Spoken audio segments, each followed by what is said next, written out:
Bonjour. Alors aujourd'hui, on va parler de la ventilation mécanique.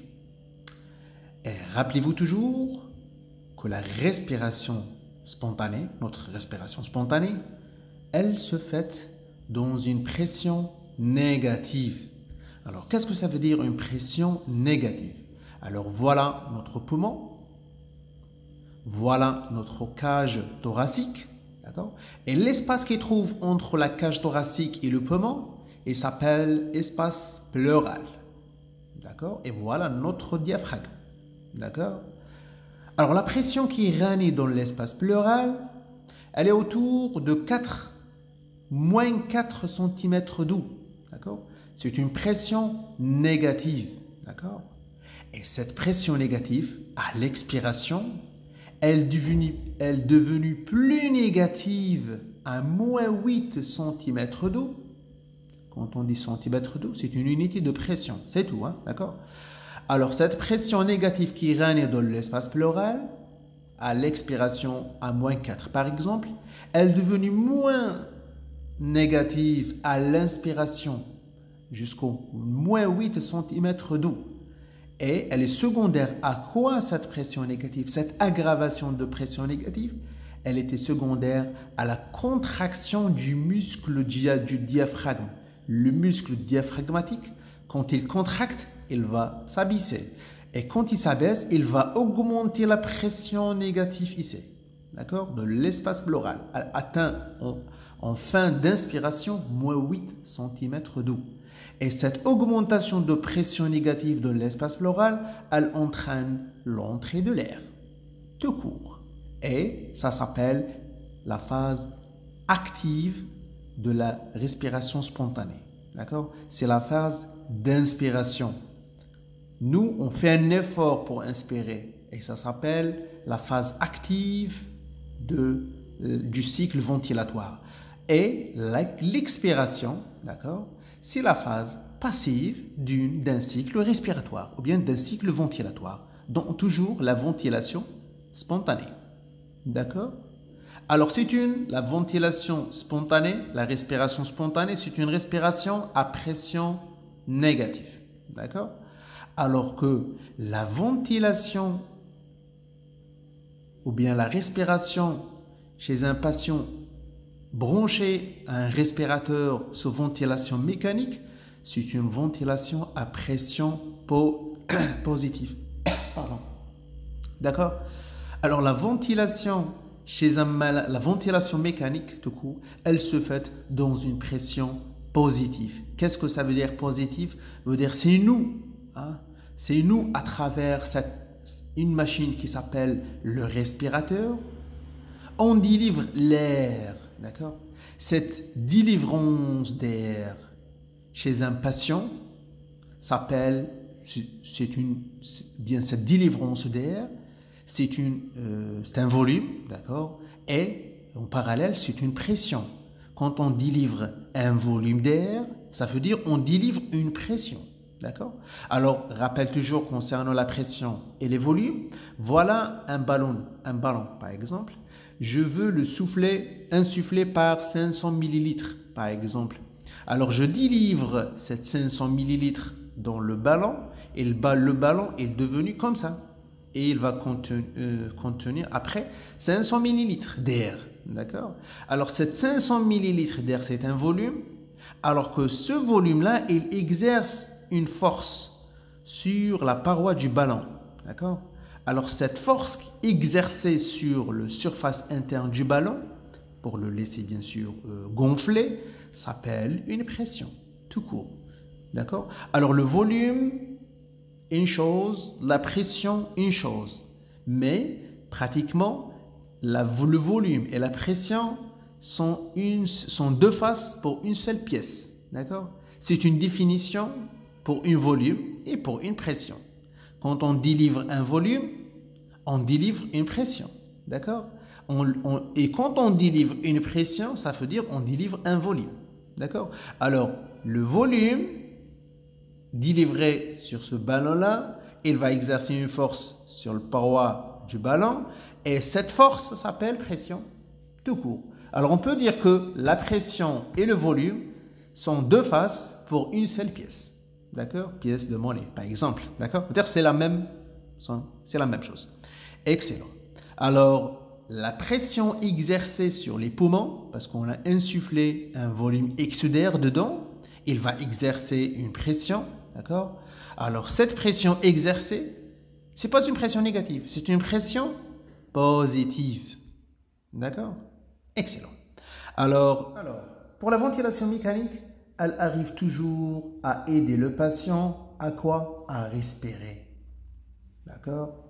Soit parce qu'il a un problème respiratoire, il a une pneumonie, il a un OAP, il a une détresse respiratoire aiguë, il a un pneumothorax, il a quoi que ce soit comme problème respiratoire. Alors la ventilation mécanique, elle arrive pour aider le patient à respirer, d'accord? Et ça se voit beaucoup en réanimation. Soit elle arrive pour aider le malade à respirer, d'accord? Mais ce malade-là, il n'a aucun problème respiratoire. Par contre, il ne peut pas respirer. Il ne peut pas respirer. Pourquoi? Parce qu'il est trop sédaté. D'accord? Et pourquoi il est sédaté? Pourquoi il est endormi par des médicaments? Il est endormi par les médicaments et sédaté par les médicaments. Ça s'appelle une anesthésie générale. D'accord? Et cette anesthésie générale, elle se voit où? Elle se voit au bloc opératoire. D'accord? On fait une anesthésie générale pour un geste opératoire X. Alors les drogues, les médicaments qui sédatent le patient, ils vont bloquer la ventilation spontanée du malade. Ils vont déprimer les centres respiratoires. Alors on doit mettre en place cette ventilation mécanique en attendant, bien sûr, la machine elle prend le relais et aider le patient à ventiler en attendant de finir le geste opératoire et enlever la sédation et laisser le malade se respirer spontanément. Une ventilation mécanique. On a deux types. On a une ventilation mécanique invasive. Et quand on dit invasive, ça veut dire c'est quelque chose d'agressif. D'accord? Cette ventilation mécanique invasive s'appelle invasive parce qu'on a une sonde d'intubation. Elle est dedans, elle est dans le trachée du patient. D'accord? Une fois on dit invasive, ça veut dire le ventilateur, le respirateur, il ventile le malade, d'accord, à travers une sonde d'intubation. D'accord? Ça veut dire que le malade est intubé, ventilé et sédaté. Ça s'appelle une ventilation mécanique invasive. Et on a la ventilation mécanique non invasive. D'accord? Et quand on dit non invasive, ça veut dire pas à travers d'une sonde d'intubation, non, mais à travers d'un dispositif, d'accord, facial. Exemple, un masque facial, d'accord, c'est pas le masque d'oxygène, hein, d'accord, un masque facial adapté pour cette VNI, d'accord. Alors pour la VNI, c'est une ventilation non invasive, d'accord, et cette ventilation non invasive, voilà, non invasive, elle se fait à travers un dispositif facial, quoi que ce soit, un masque facial. Situation, la ventilation mécanique non invasive, le patient, il est conscient, d'accord, ou bien peu conscient, d'accord, et il respire d'une manière spontanée, d'accord. Par contre, dans la ventilation invasive, d'accord, les malades ne sont pas toujours respirent d'une manière spontanée, sauf dans certaines situations, on va les voir. Par contre, chez un malade qui ventile par ce moyen-là de ventilation non invasif, il est toujours, d'accord, il respire toujours d'une manière spontanée. La machine, elle arrive ici juste pour l'aider. Et on va voir tout ça après. Alors, pour la ventilation mécanique invasive, on a dit que on ventile le patient par un respirateur. Et ce respirateur-là, il ventile le patient à travers une sonde d'intubation. D'accord? Alors, ce respirateur, il a le droit de ventiler. Bon, c'est pas lui qui a le droit, c'est vous, hein, qui ont le droit de choisir le monde. Alors, ce respirateur, il peut ventiler le malade selon deux modèles, ou bien deux modes. Soit il ventile les patients par un volume, d'accord? Soit il ventile les patients avec une pression, d'accord? Alors, soit il délivre un volume X, d'accord? Soit elle délivre une pression X, d'accord?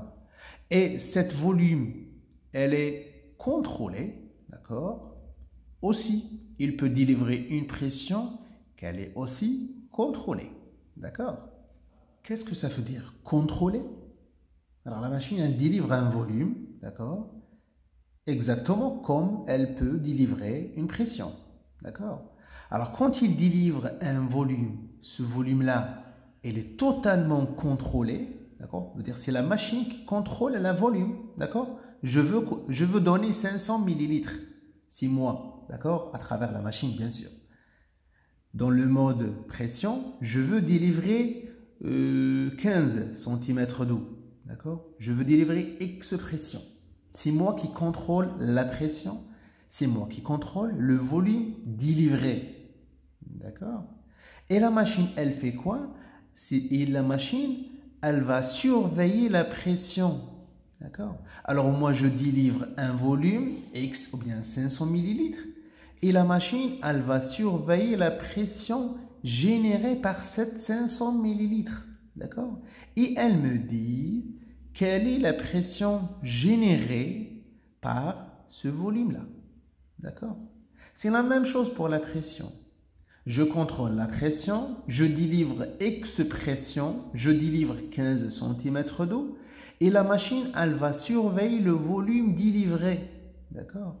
Alors, ce volume délivré, la machine, après, elle va me parler, elle va m'afficher ce volume-là délivré sur la machine. Elle est, par exemple, à 500 millilitres. D'accord? Alors, je délivre un volume et je surveille la pression. L'autre côté, je délivre une pression et je surveille le volume généré. D'accord? Ou bien, par conséquence, qui arrive par conséquence, à cette pression de 15 cm d'eau, ou bien X pression par exemple. Alors, ce mode-là, il s'appelle un mode volume contrôlé, d'accord? Et ça s'appelle le mode pression contrôlée, d'accord? Alors, maintenant, je veux délivrer un volume. Quel est le volume délivré pour mon malade? Combien de volume, combien de cc je dois délivrer à mon malade? Alors, on a une formule, d'accord?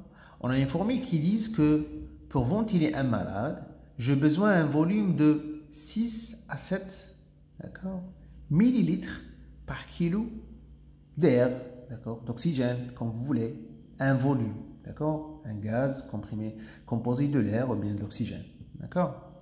Alors, mon malade, d'accord, adulte, hein, je parle du patient adulte, il faut le ventiler par un volume de 6 à 7 millilitres par kilo.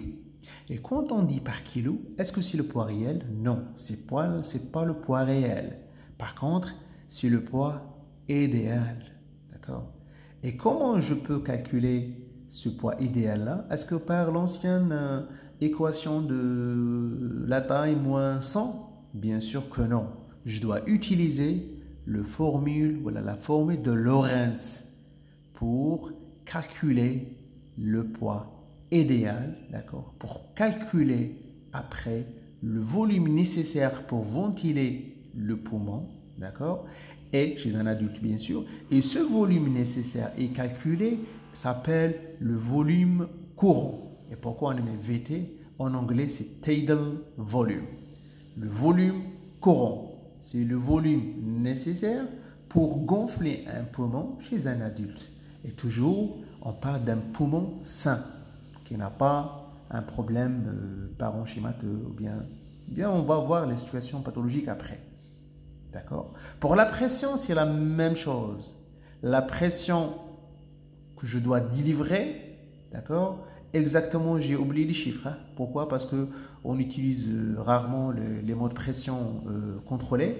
Alors, sincèrement, j'ai oublié les chiffres. D'accord? On va les voir après.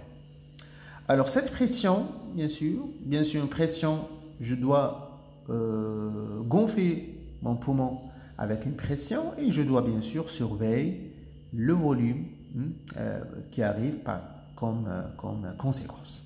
D'accord? Excellent. Quand mon malade il est sédaté, il est en réanimation, il est au bloc opératoire, il est sédaté. Quand on dit il est sédaté profondément, d'accord, il ne ventile pas, il ne participe pas.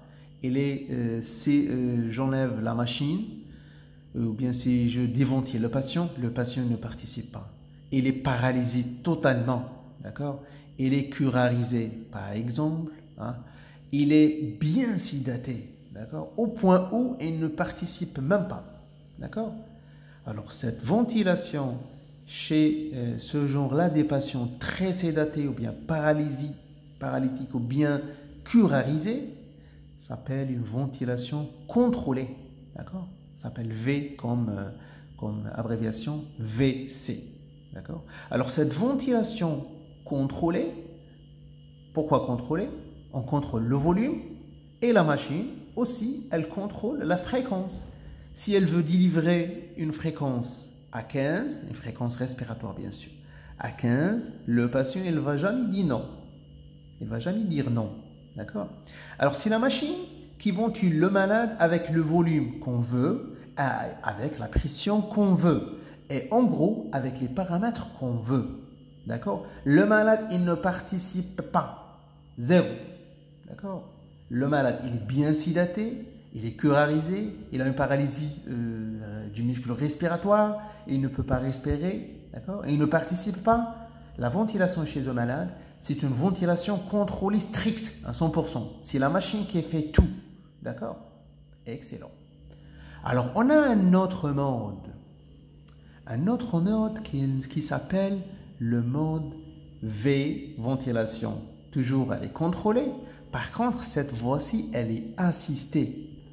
Alors, qu'est-ce que ça veut dire assister? Ça veut dire assister, ça veut dire elle peut détecter un effort généré par le patient. Le malade, cette fois-ci, il n'est pas trop sédaté, d'accord? Il n'est pas curarisé. Hein? Il peut participer avec un cycle, 2 cycles, 3 cycles, d'accord? Et quand on dit 2 cycles, 3 cycles, comment la machine elle va découvrir que le malade il veut respirer? C'est à travers d'un paramètre qui s'appelle le trigger. Par contre, cette fois-ci, le trigger inspiratoire. D'accord? Comment ça?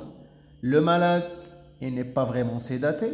Très bien. Il ventile, par exemple, la machine, elle ventile le malade avec 15 cycles par minute, comme fréquence respiratoire.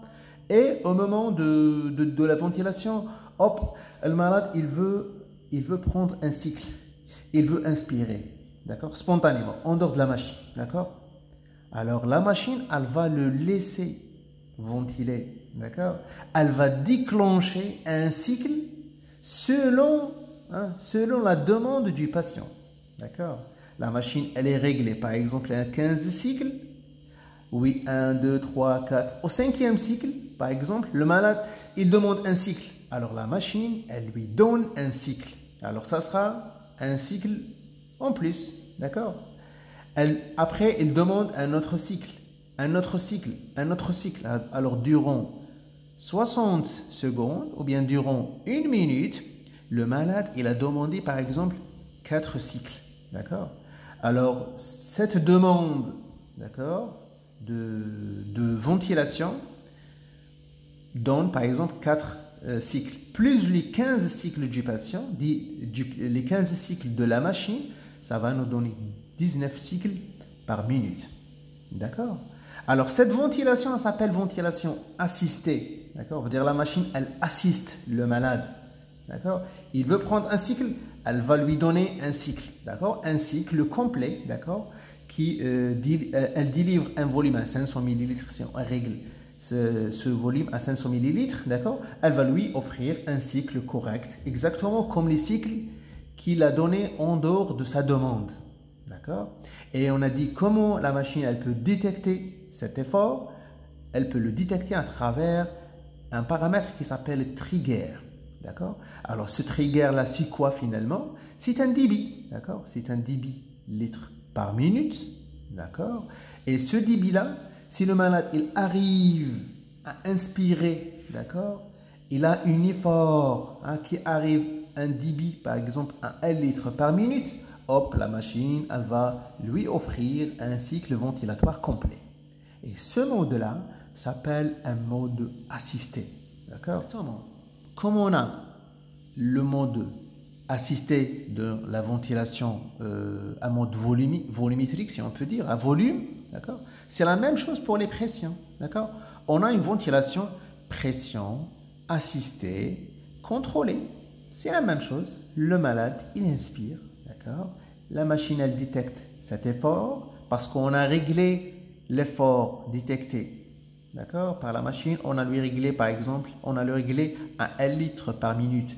Alors, si le malade, il inspire 1 litre par minute, hop, la machine, elle va le découvrir, elle va le détecter et elle va lui offrir un cycle ventilatoire complet. Exactement de le mode ventilatoire volumétrique, exactement pour les modes ventilatoires à pression.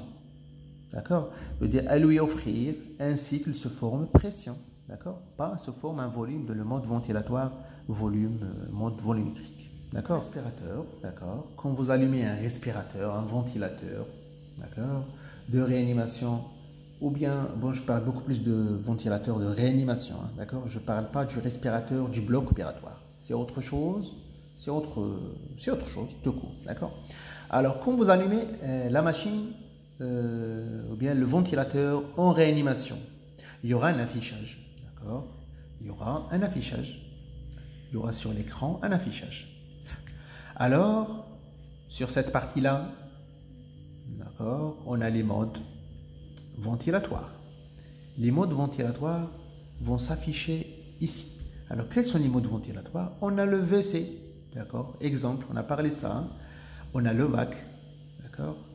On a le VAC et on a le PC et on a le PAC. D'accord? Excellent. Alors, sur cette partie, au-dessous, en général, on a des paramètres. On a des paramètres ici.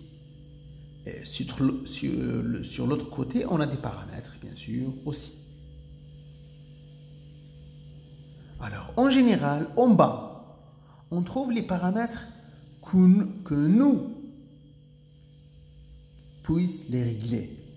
C'est nous qui vont régler ces paramètres, d'accord? Et on donne à un patient X ces paramètres et le malade, ou bien la machine, elle va surveiller, d'accord, les paramètres, d'accord? Par exemple, on donne un volume, d'accord? On donne une fréquence, on donne un temps et la machine, bien sûr, elle va nous donner une idée, d'accord, sur les pressions, sur certains paramètres qu'on va le parler, qui règnent dans le système ventilatoire suite à un autre réglage, d'accord. Alors, on donne en général, c'est nous qui réglons, c'est nous qui réglons la FiO2, d'accord, c'est la fraction inspiratoire en oxygène de 21% jusqu'au 100%, d'accord? C'est nous qui peut contrôler ça à travers d'un bouton qui se trouve ici, d'accord? On tourne en bas, on augmente ou bien on diminue, d'accord? Selon les besoins du patient, d'accord? Alors ici, on a le VT. VT, c'est quoi? C'est le volume courant, d'accord? 6 à 7 millilitres par kilo, si vous vous rappelez, d'accord? C'est nous qui règle ce volume dans les modes volume contrôlés, d'accord? Ou bien dans les modes volumétriques. Alors, dans cette partie-là, on a la fréquence respiratoire et c'est nous qui règle la fréquence respiratoire. Elle est en général entre 12 et 18.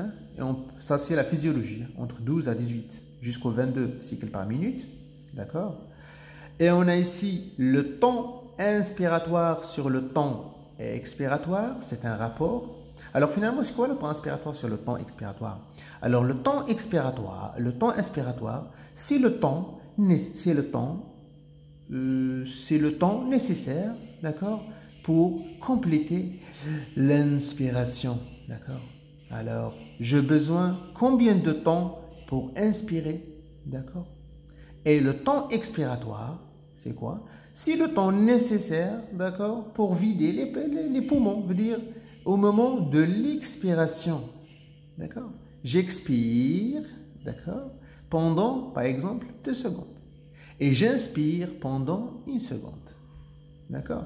Alors, le temps inspiratoire, en général, se fait, ou bien l'inspiration, elle se fait dans 1 seconde et l'expiration, elle se fait durant 2 secondes. Alors, le rapport, le temps inspiratoire sur le temps expiratoire est égal à 1/2. D'accord? Ça, c'est dans la physiologie. Hein? D'accord? Chez un malade qui n'a aucun problème ventilatoire. D'accord? Excellent. Ici, j'ai le trigger inspiratoire. Le trigger inspiratoire. Alors, on a dit que le trigger inspiratoire, c'est quoi? C'est le volume, pas le volume, c'est le débit. D'accord? C'est un débit, d'accord? Inspiré par le malade, d'accord? Pour que la machine, elle puisse le détecter et lui offrir un cycle ventilatoire complet. D'accord? Ça s'appelle un trigger inspiratoire. En général, c'est nous qui le contrôle. On peut donner 1 litre par minute, 2 litres, 3 litres, 4 litres, selon toujours les besoins. En général, on donne 1 à 2 litres par minute. Voilà. Excellent, excellent. Et quand on enlève ce trigger, qu'on met ce trigger off, la ventilation elle est devenue une ventilation contrôlée stricte. D'accord? On va enlever l'assisté quand on enlève le trigger inspiratoire. Parce que aux ventilations, quand on enlève trigger, alors la machine, elle ne peut pas détecter l'effort du patient. Et quand elle ne peut pas détecter cet effort, ça est devenu une ventilation contrôlée stricte et à 100%. D'accord? Excellent. On a donné un volume X, d'accord, avec une fréquence X, d'accord, sur un temps X, d'accord. Maintenant, je dois surveiller la pression qui règne dans mon système ventilatoire, mon système respiratoire. Rappelez-vous toujours que la pression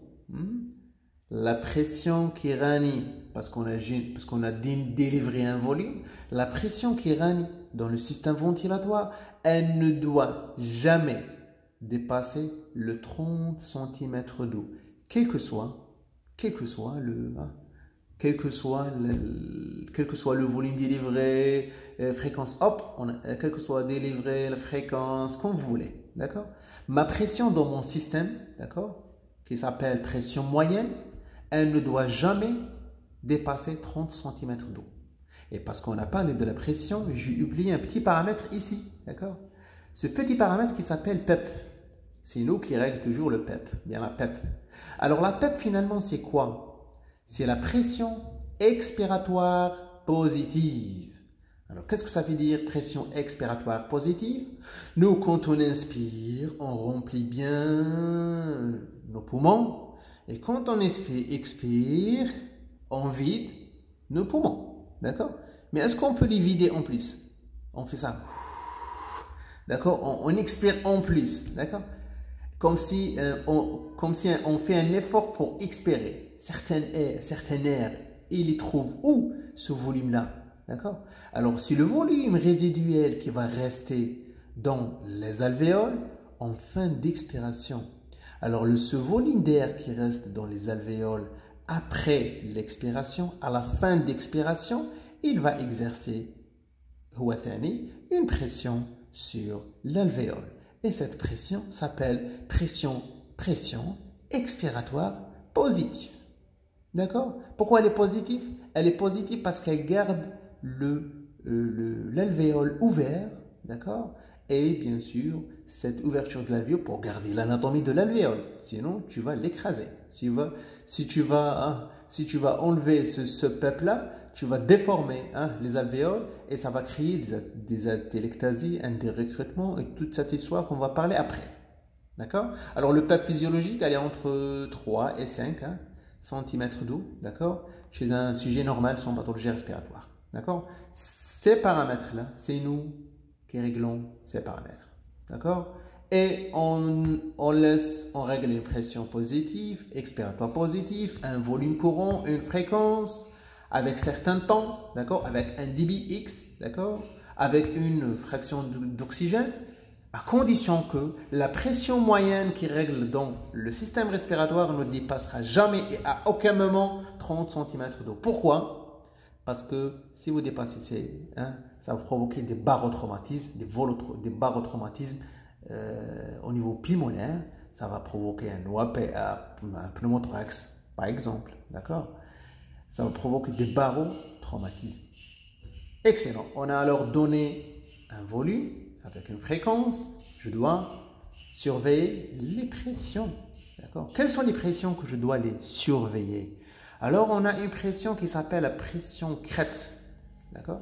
Alors, cette pression crête, si la pression, parce que quand on ventile, nous, on inspire, quand la machine, elle donne le volume, la pression, elle s'augmente dans les voies respiratoires, d'accord?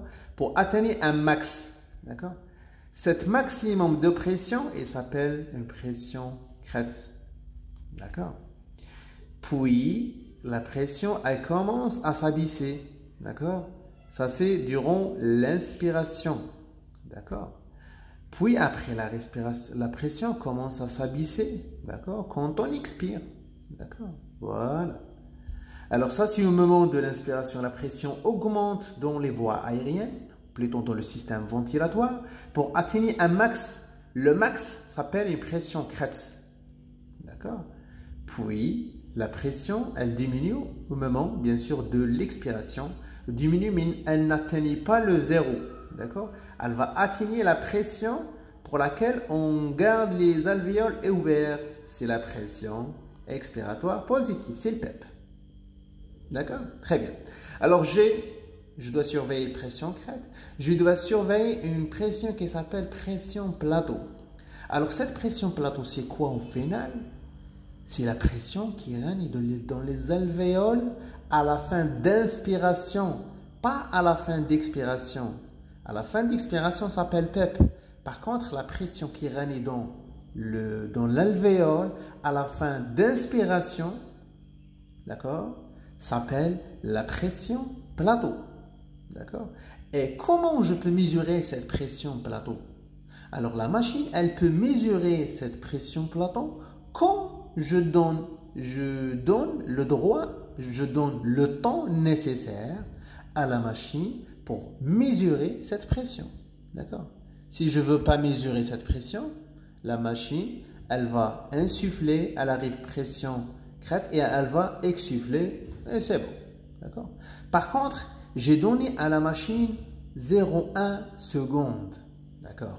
J'ai donné à la machine 0,1 seconde pour qu'elle puisse exercer une pause à la fin d'inspiration, d'accord?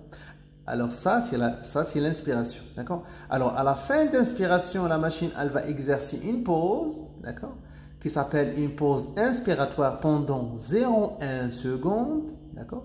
Puis hop, ça déclenche l'expiration, d'accord?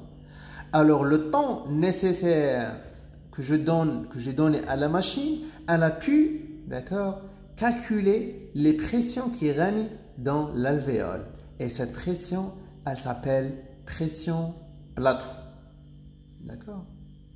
Alors, la pression plateau, elle nous donne une idée sur la pression qui règne dans les alvéoles à la fin d'inspiration. Et la pression crête, elle nous donne une idée sur la pression qui règne beaucoup plus sur les voies respiratoires. D'accord? Je trouve les mesures de la pression plateau ici. D'accord? Par exemple, à 30 cm d'eau. À 30, c'est beaucoup, là, c'est peu. C'est beaucoup. D'accord? Parce qu'on a dit qu'elle ne doit jamais dépasser les 30 cm d'eau. D'accord? Excellent. Alors, la machine aussi, elle va nous donner le PEP, ou bien la PEP, qui règne dans le système. Je veux dire, nous, on a contrôlé la PEP 3,5. Mais la réalité chez les malades, elle est à combien, la PEP? D'accord? Elle va nous donner ici. D'accord? La machine aussi, elle peut nous donner d'autres paramètres. La ventilation minute expiratoire, c'est-à-dire c'est le volume expiré fois la fréquence par cette voie-ci, par le malade. C'est le malade qui ventile 20 cycles par exemple, je lui donne moins 10, d'accord? Et le malade il ventile 20, d'accord? Moi je lui donné un volume à 500. Le malade il ventile à 300, d'accord? Alors 300 fois 20, d'accord? Ça nous donne le volume minute expiratoire. Alors aussi, elle nous donne le volume téléexpiratoire. Le volume téléexpiratoire, moi j'ai donné le malade un volume courant à 500 millilitres, d'accord? À l'inspiration, hop, et après il a expiré, d'accord? Alors quel est le volume expiré? Est-ce que exactement c'est le même volume ou non? Ça s'appelle le volume téléexpiratoire, d'accord? On a aussi la fréquence, d'accord? La fréquence totale, respiratoire totale, d'accord? Ou bien spontanée, elle peut détecter les spontanés, d'accord? Et dans ce paramètre-là, je peux savoir est-ce que le malade il a des spontanés ou non, d'accord? On a d'autres paramètres, on a la compliance, par exemple, et on a l'élasticité, et on a la résistance, pas l'élasticité. Alors la compliance, finalement, c'est quoi? C'est la capacité de poumon à augmenter, d'accord?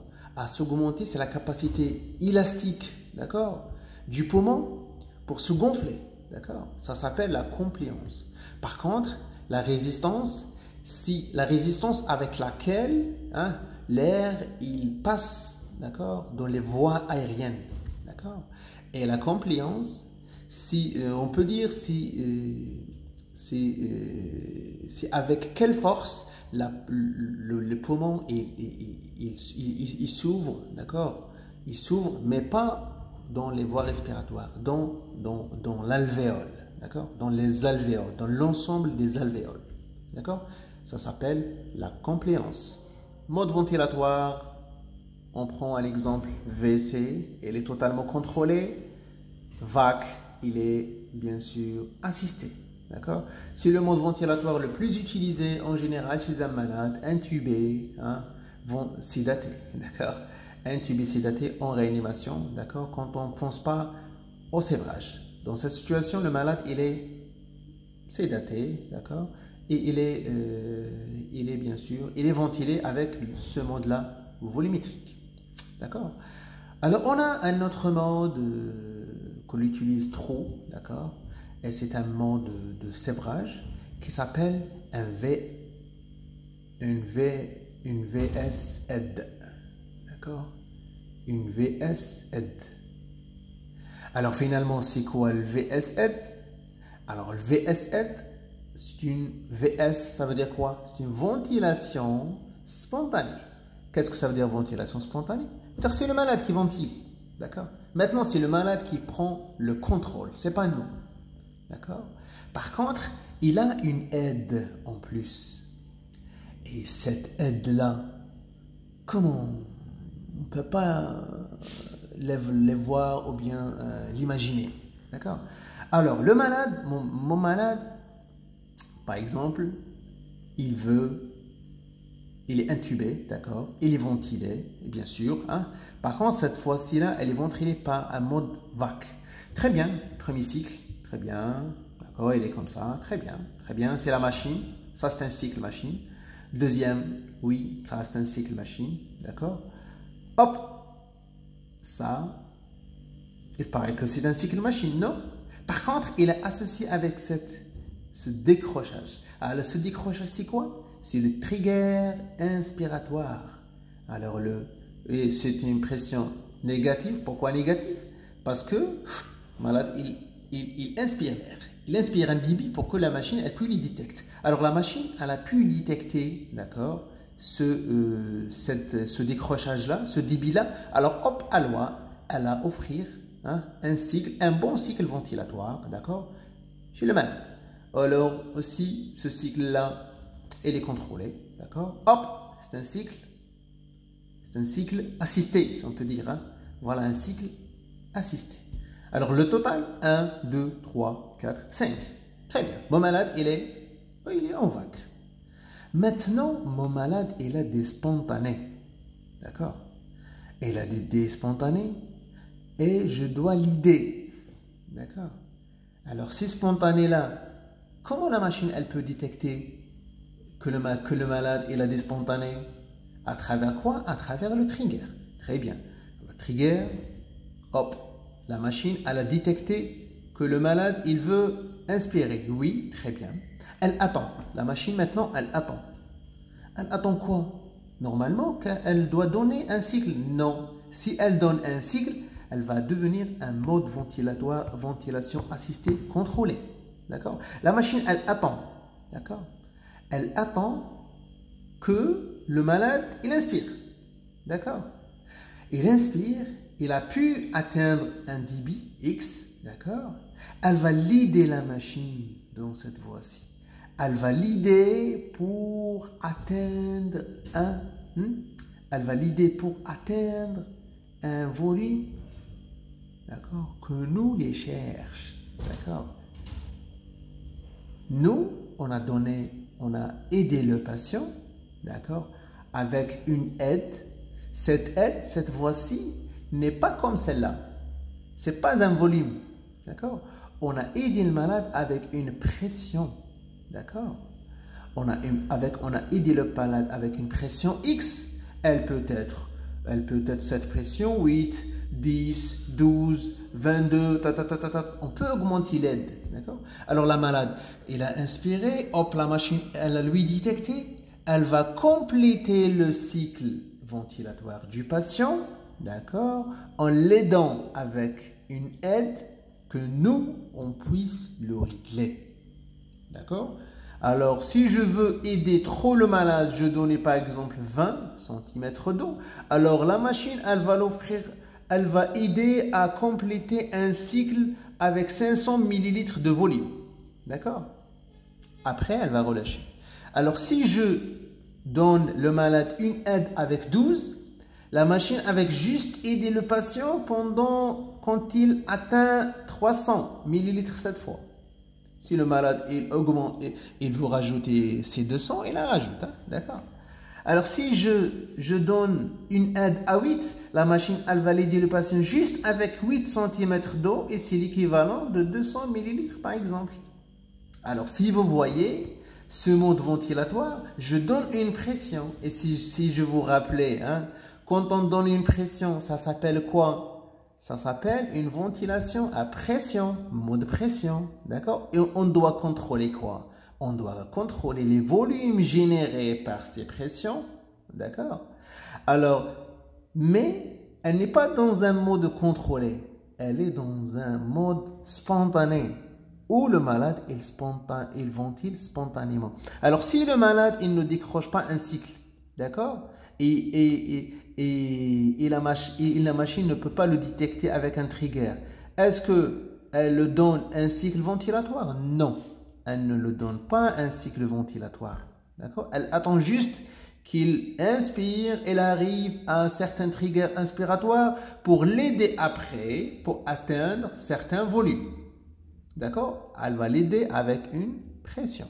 Et si le malade, il ne veut pas respirer, alors ici, on a un paramètre, d'accord, qui s'appelle la fréquence respiratoire minimale. Alors cette fréquence respiratoire, comme si c'est un paramètre de protection, d'accord, c'est un paramètre de secours.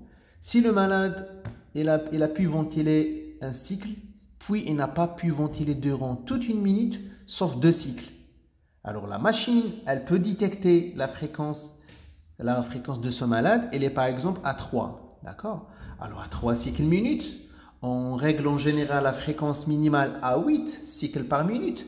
Alors quand la machine, elle détecte que le malade, il ventile avec une fréquence inférieure à la fréquence minimale, la machine, elle va se convertir, elle va lui offrir des cycles. D'accord? Des cycles contrôlés. D'accord? Dans le mode VS-Aid, les paramètres à régler, d'accord, c'est nous qui les règlons bien sûr, sont 1. La FiO2, d'accord, 2. L'aide, d'accord. Cette aide donnée au patient, d'accord, elle est à combien? Combien je veux l'aider, d'accord? Avec bien sûr une pression, d'accord, 8, 10, 12, 10, 20, d'accord, 6, 4, d'accord. Et je dois régler le trigger inspiratoire pour que la machine elle peut détecter les spontanés du malade. Je règle toujours voilà la fréquence minimale, d'accord? La fréquence minimale pour que la machine se convertisse si le malade il n'assure pas une ventilation efficace. Une ventilation, par exemple, à 3 cycles minutes, c'est très peu, d'accord? C'est très peu. Le malade, il peut tomber dans une hypoventilation alvéolaire. Et on a d'autres paramètres à régler. Et où le temps inspiratoire-expiratoire? Non, c'est pas nous qui les réglons, d'accord?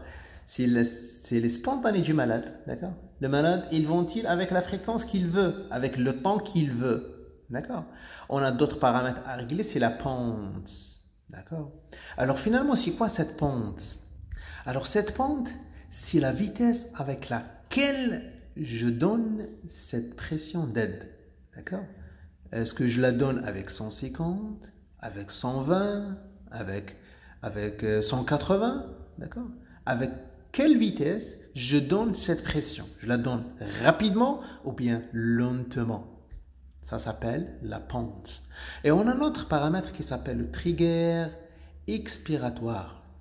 Alors le trigger expiratoire, on a trigger inspiratoire et on a le trigger expiratoire.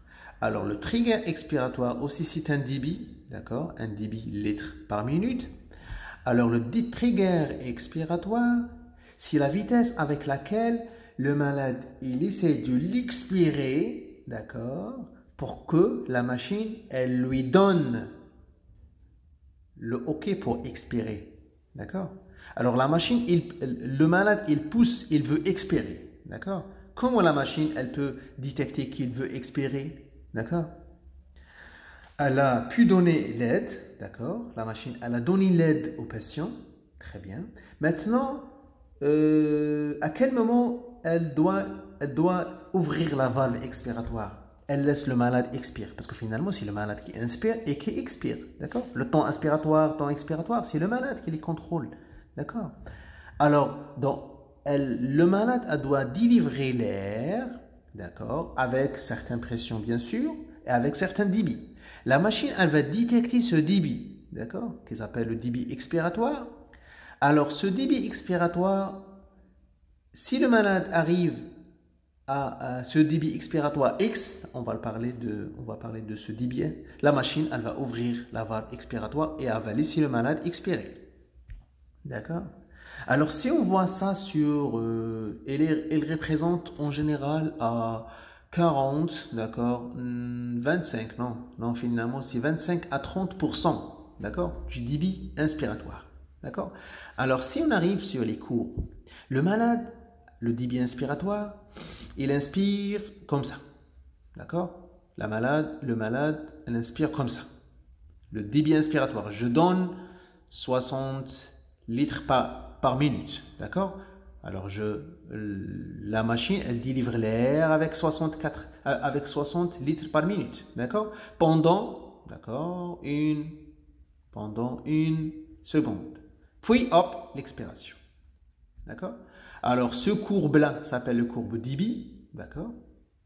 Alors, vous voyez qu'elle donne 60 litres et cette 60 litres pendant une seconde, d'accord? C'est un débit constant, d'accord?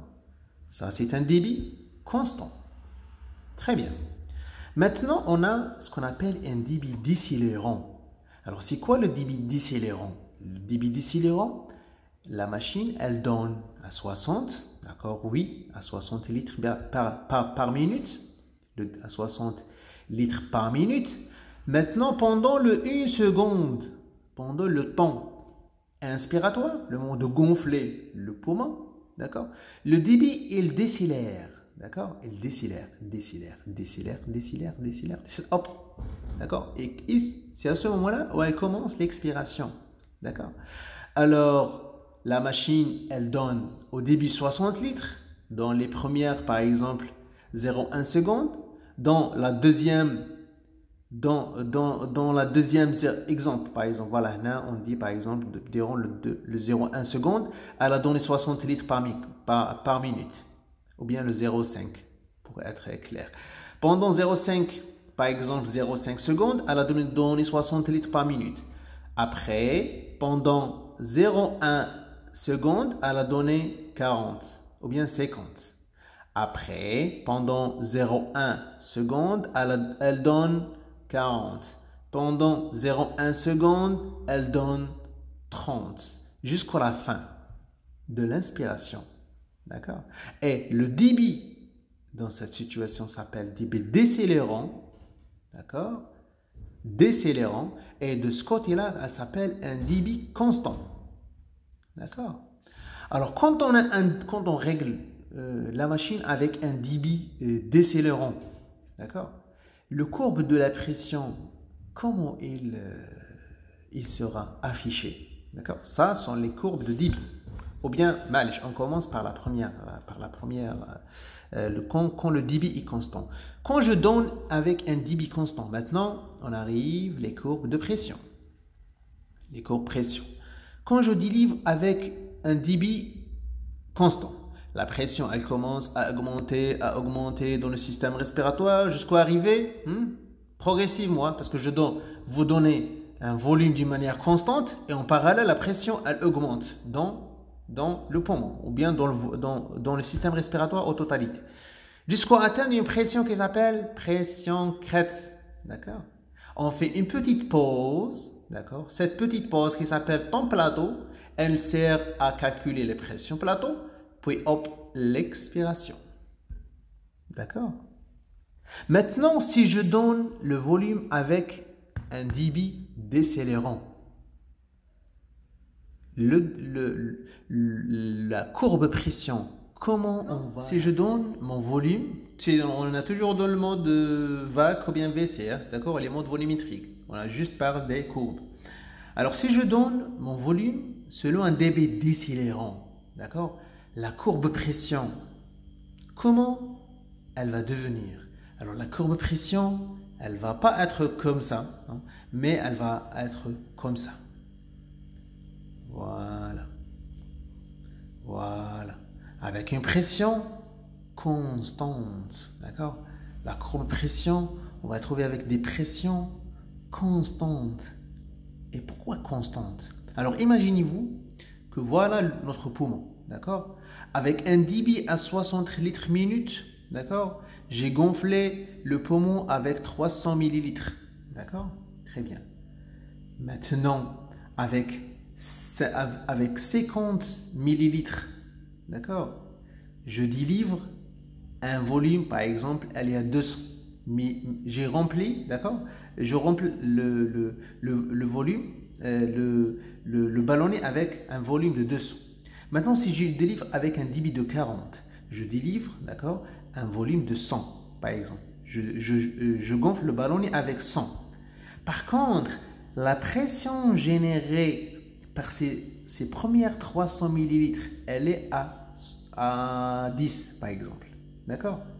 Alors, la pression exercée par les 200 millilitres, elle est exactement comme les 300 millilitres ou non?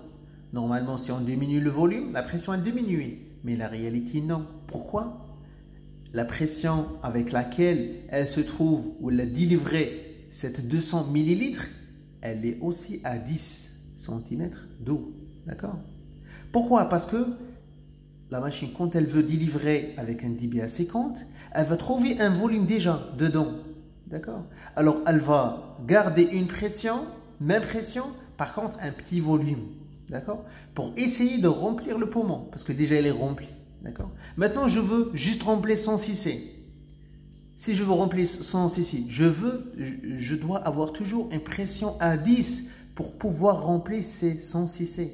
D'accord? Au début, les 300 cc, j'ai pu la remplir avec 10 cm d'eau facilement. Maintenant, pour remplir autres 300 cc, il faut plus de pression. Il faut 12 ou 13 cm d'eau. D'accord?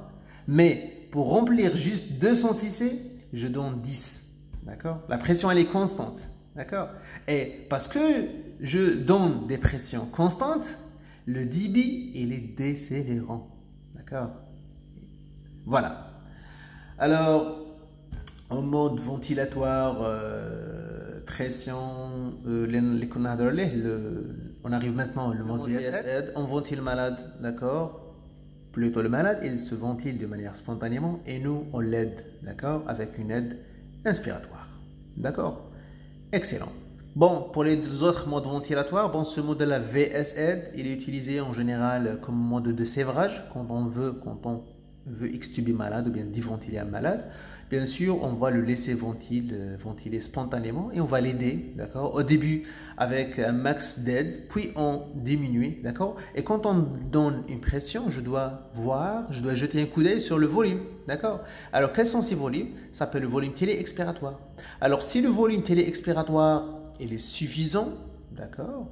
Et il est suffisant et le malade, il ventile avec une fréquence suffisante, il atteint un volume minute expiratoire suffisant pour penser à déventiler le malade, je le déventile. Par contre, si le malade il ventile avec des petits volumes, une fréquence élevée, si on règle par exemple l'aide à 15, ça veut dire quoi? Ça veut dire que le malade il a besoin à plus d'aide, d'accord, pour ventiler correctement, pour gonfler bien correctement ses poumons. D'accord? Alors, quand on trouve, si on veut ventiler un malade et on trouve la fréquence respiratoire, elle s'augmente, d'accord? Avec des petits volumes, ça s'appelle un échec de notre mode VS-aide. Alors, pas échec, mais le malade, il nécessite plus d'aide. Alors, augmentez l'aide. Si vous arrivez à l'aide à 20, par exemple, centimètres d'eau, de préférence, il faut convertir un mode VAC. Pourquoi? Parce qu'une aide à 20, c'est tellement trop, d'accord, qu'il faut carrément convertir vers le mode ventilation assistée contrôlée. D'accord? Alors, on a d'autres modes, un mélange entre les modes pression et les modes spontanés et les modes contrôlés. On a la VACI, d'accord? La VACI, c'est une ventilation assistée contrôlée intermittente. Ça veut dire que le malade, il ventile d'une manière assistée et d'une manière contrôlée. Par contre, s'il veut faire des cycles, la machine, elle va l'aider, d'accord, sur ces cycles-là. Et c'est un mélange alors entre un VAC, d'accord, et un VS-aide, d'accord. On a d'autres modes ventilatoires. On a le duo level, d'accord, on va le parler après. On a le BiPAP, d'accord, le BiPAP. On a le mode CPAP, d'accord. Et on a un autre mode qui s'appelle APRV, d'accord. Et on a un mode qui s'appelle B-level, d'accord. Chacun, comment il s'appelle ce mode-là. On a pratiquement plusieurs modes. Mais toujours, je vous conseille vivement d'utiliser le mode que vous maîtrisez, d'accord. Alors, si vous maîtrisez les modes volumétriques, utilisez les modes volumétriques. Si vous maîtrisez les modes à pression, utilisez les modes à pression. Le principe, d'accord, c'est de sauver le malade et de ventiler le malade correctement et avec certain confort, d'accord. Par contre, si vous maîtrisez pas certains modes, il ne faut pas l'utiliser, d'accord. Merci à vous. Yantikum Saha.